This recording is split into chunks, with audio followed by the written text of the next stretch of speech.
Star Wars Zero Company could be one of the best games of 2026. And not just that, one of the best modern Star Wars games we've ever seen. In recent years, we've seen the likes of Jedi Fallen Order, Star Wars Outlaws, but nothing has me more excited than Zero Company. But it has one massive red flag. It's a tactics game, and tactics games are a turn-off for most people. If it clears that big hurdle, it could be one of the most successful Star Wars games ever made. The question is, are people willing to give it a chance to prove itself? I've been eager to get my hands on Zero Company for a while. It felt like an age from the initial behind-the-scenes rumours to the actual reveal to gameplay and then the most recent previews. And from what I've seen, it looks to be satisfying everything that I've wanted in a Star Wars tactics game. For years, the closest thing we've had was a mod overhaul to the XCOM games, but it never really felt like the true experience that I craved, and I'm sure other Star Wars fans have as well. A truly authentic Star Wars tactics game is going to be something to behold. And the strongest thing that this game has to begin with is its setting, the Clone Wars. In my opinion, it is one of the most open periods of the Star Wars timeline, unless you go back to the High Republic era. Zero Company is putting us into the shoes of a former military officer, Hawks, right inside the Clone Wars. It lends itself to undercover missions, syndicate warfare, run-ins with the Separatists, and jobs that would take a roster of scoundrels and potentially criminals to complete. If I had to pick one era of Star Wars to pull this off that most people would be interested in, then I would have actually picked the Clone Wars. Do I want to have a full squad of clone troopers? Yes. Do I want to mess around in a tactics game with a Jedi? Absolutely. It fulfills a fantasy of longtime fans, with what I've seen being the right amount of depth and character to the core gameplay of the era. The actual tactics element of the game I expect to be good. Why? Because the studio itself is made up of former Firaxis members. You know, the guys that made XCOM. Not only do they have a certain level of pedigree in the genre, I've enjoyed their outside-of-the-box attempts to evolve the tactics genre. Marvel's Midnight Suns was an excellent reimagining of the tactics formula with deck building and the extra social elements, and I think is highly underrated. After the release of that game, they left the company and they formed BitReactor with the purpose of making another tactics game that could push the genre forward, which is when the late Vince Zampella asked them if they could make this new game that they wanted to try in the universe of Star Wars. And such, Star Wars Zero Company was born. The reason I love the idea on paper is because the last couple of Star Wars games have been more traditional in loose words. Fallen Order was a third-person, story-driven action game. Jedi power fantasy, if you will. Outlaws is the open-world scoundrel fantasy. And Battlefront is a shooter. What I wanted was something new and something different, which is what Zero Company is offering. The first tactical turn-based game for a long while in the Star Wars universe, the last I can remember, was the Star Wars Empire at War game. It's the same reason I'm hyped for Galactic Racer to also release later this year. Take the universe and run with it. Do something fun and new. If you're a fan of the tactics genre, you will know that it can kind of become a little bit stale and there isn't a lot of depth outside of the actual game world. It's usually just missions, slight story, and then it doesn't really do anything more than that. So it fills me with confidence when I hear BitReactor in interviews say, depth shouldn't cost elegance. That's exactly what Zero Company is trying to nail outside of the combat.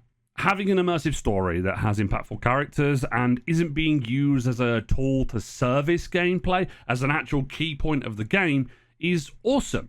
Take, for example, the fully voice-acted and high-quality cutscenes.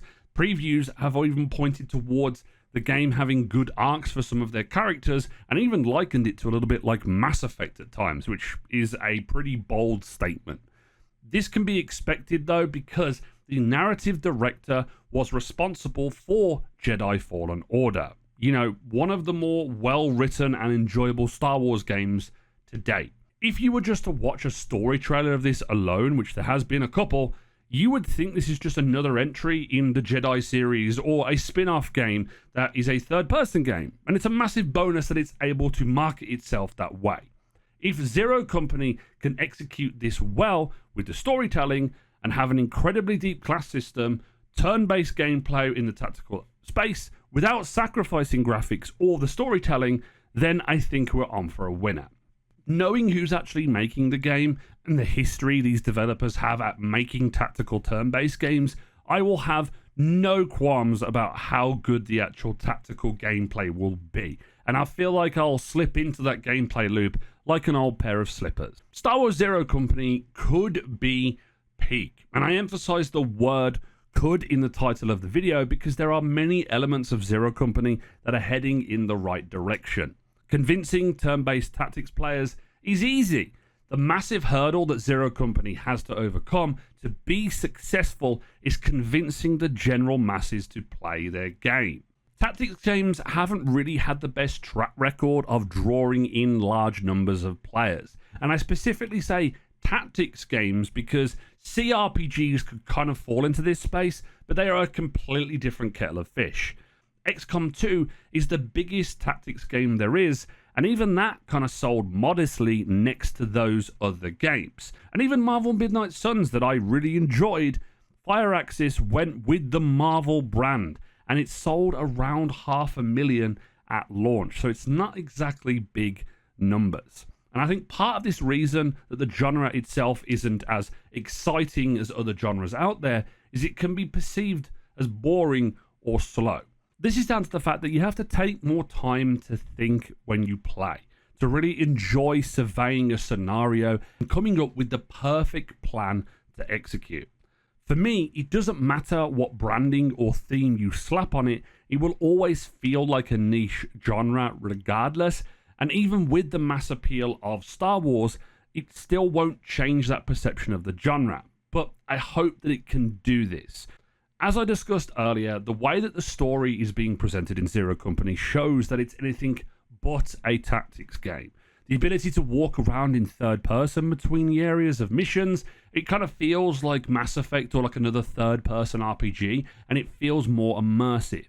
If you can combine that allure of Star Wars, ease people in the right way into the tactical gameplay, and tell a really good cinematic story, then it could be enough to pull other people that wouldn't usually check out the story, especially if it reviews really well. For me, and I can guarantee a few others, it feels like this game will be peak Star Wars.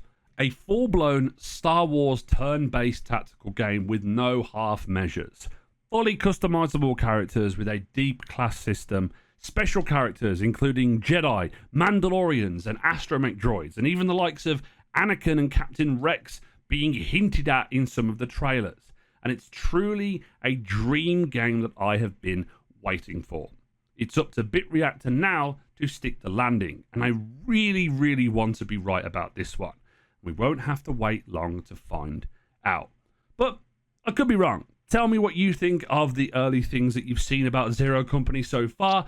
We're really close to the release of the game. Maybe I'll do a video on it in the future. Who knows? But as always, if you've enjoyed this video, leave a like on it, subscribe if you're new.